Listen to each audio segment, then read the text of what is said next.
Thank you, Mac, and good evening. My name is Richard Griffin, Griffin. I'm an architect at 37 Turner Street in Salem, Massachusetts. As indicated by Mac Bell and Lisa Mead tonight, we are seeking to move forward with a regulatory framework that will enable the development of the highest and best use of the area that we have fondly come to call BirdsEye.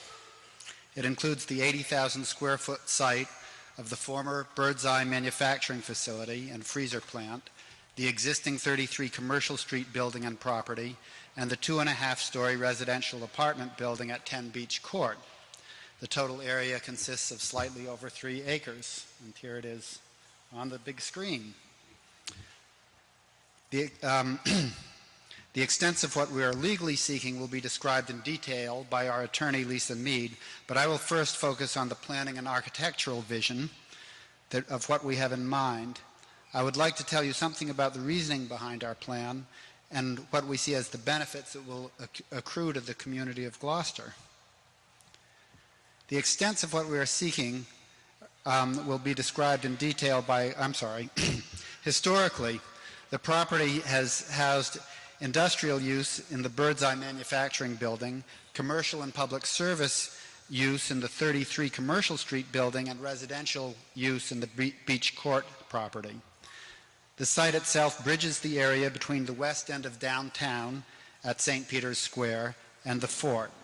It is unique in that it fronts on Pavilion Beach, looking out over Gloucester's majestic outer harbor, and it faces Gloucester's inner working harbor on its Commercial Street side. It commands the best view in town of the famous Greasy Pole and of the St. Peter's Fiesta water events. The site enjoys a long beachfront southern exposure and pleasant prevailing summer winds that come from the southwest in the winter and are therefore somewhat dampened by the land. While the site borders the working waterfront, it has never historically had any frontage or a dock available to fishing vessels. It is not part of the designated port area, and it is not subject to the onerous Chapter 91 regulations. The site boasts great natural amenities, Gloucester's own neighborhood, community, wildlife ambience, and an exciting potential resource for commercial business, recreation, sustainable technology, artisan-based industry, and a range of residential and business opportunities. As a handsome addition to the tax base and as a foundation of sustainable vitality downtown, BirdsEye's potential is truly limited only by one's imagination. Keeping these potential assets in mind, we have worked to develop the guidelines on the best way to work these assets into the fabric of our community. It became clear to us early on that access to the site will require roadway widening, utility upgrades, and the development of an on-site parking structure. At the same time, we recognize that the key asset of the site is the harbor view. While we need to maintain pedestrian accessibility to the beach, we also need the water to be visible from BirdsEye's Commercial Street entry, so that when visiting the site, one is immediately aware of the harbor as BirdsEye's major natural magnet. This awareness is also enhanced by the major beach access through what is now the 33 Commercial Street parking area, and there will be direct access to the ocean on the property via Beach Court across the 10 Beach Court property. And here you see the 3 major access points to Pavilion Beach. In the past, access to the fort has been congested due to the extensive tractor-trailer shipping traffic that serviced the freezer building at the BirdsEye plant. The trucks would block traffic at worst and make fort vehicle access hazardous at best. Since the freezer business has been down, that problem has virtually disappeared, and with the development of this project, it will not return. In order to deal with the traffic congestion problems, we have a multi-pronged strategy. 1, widen Commercial Street at our building, at the BirdsEye building by setting the building 12 feet back from the street to allow clearance for maximum vehicle heights. 2, remove utility poles from the BirdsEye side of the street. 3, eliminate shipping receiving intensive businesses from the project. 4, provide adequate off-street loading for the shipping and receiving required. And 5, provide a parking structure sufficient for all BirdsEye parking. The solution not only promises to alleviate future congestion, but will also help bring more light and air to Commercial Street itself. The challenge that has inspired us to ask for much feedback from the city residents through the medium of community meetings, market research, and many hours of team discussion is what are the economic engine or engines that will drive this project? How can we make it pay for itself?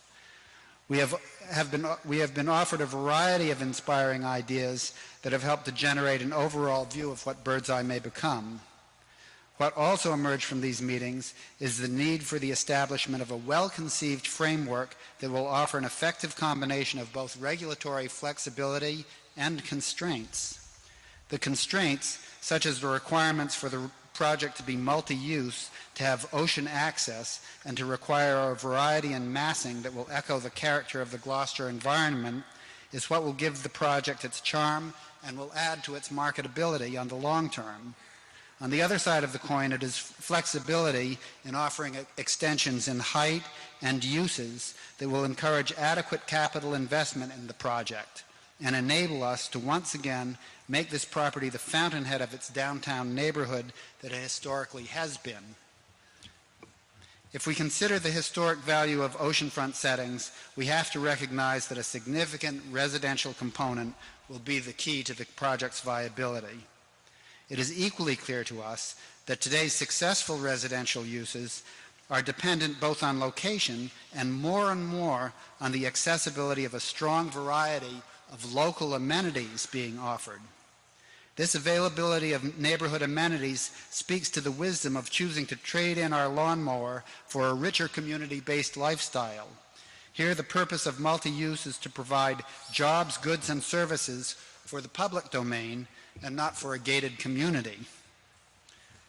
Another key discovery or recommendation to us in our programming effort has been the creation of a multi-use public function space included as part of the Pavilion Mercado first floor section of the project.